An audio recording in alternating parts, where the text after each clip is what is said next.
سلام، خوش آمدین دوستان عزیز با آموزش جدید ما. در این آموزش یاد میگیریم چطور میتونیم تمام این جوایز را به طور رایگان به دست بیاوریم. دوستان اول وارد اینجا میشویم، بعد وارد این قسمت میشویم. دوستان برای ما دو میشن معرفی میکنه، ما وارد این میشن میشویم. خب دوستان، این خانگی که در پشت ما هست این خانه ماست دیگه، این مربوط ما میشه. تمام چیزهایی که از اینجا جمع کنیم در این خانه میآید دیگه. خب دوستان، طوری که شما میبینید ما $50 دارم.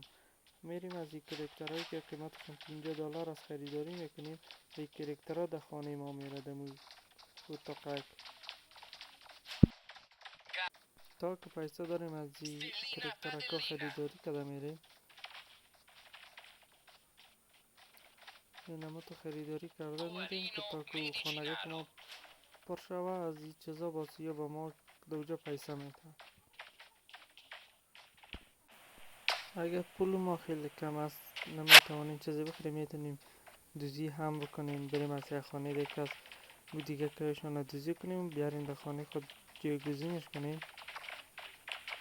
این نمی رقم که دوستان ما جایگزین کنم، شما هم میتوانید جایگزین کنید دیگه، از خانه مردم دوزی کنید به یک کرکترکاش. خب فکرتان بگیره که وقت از خانه بیرون میرفته پیش از پیش وارد اینجا شوی بر ما 1 دقیقه وقت میته و تا 1 دقیقه کسی نمیتوانه از ما چیزی دوزی کنه و با خود ببره. دوستان سعی کنی از ما دوزی کده رئیس و ای را با پن بزنی دیگه، پس چیزی که دوزی کده پس در جاش میره. خب دوستان، به خاطر که بریم جوازش را بگیریم اول وارد اینجا شوید، بعد وارد اینجا میشویم. خب دوستان، بعد وارد این منطقه میشویم.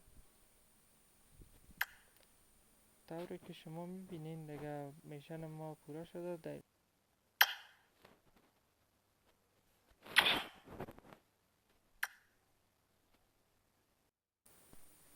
خب بعد دوستان وارد اینجا میشویم.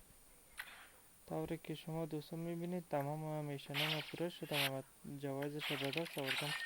دوستان عزیز، شما هم همین کارا را کنید و با آسانی میتوانید تمام جوایز آن را به دست بیاورید دیگه. به خاطر حمایت از ما لطفا چینل ما را سابسکرایب و ویدیو ما را لایک و کامنت بدین.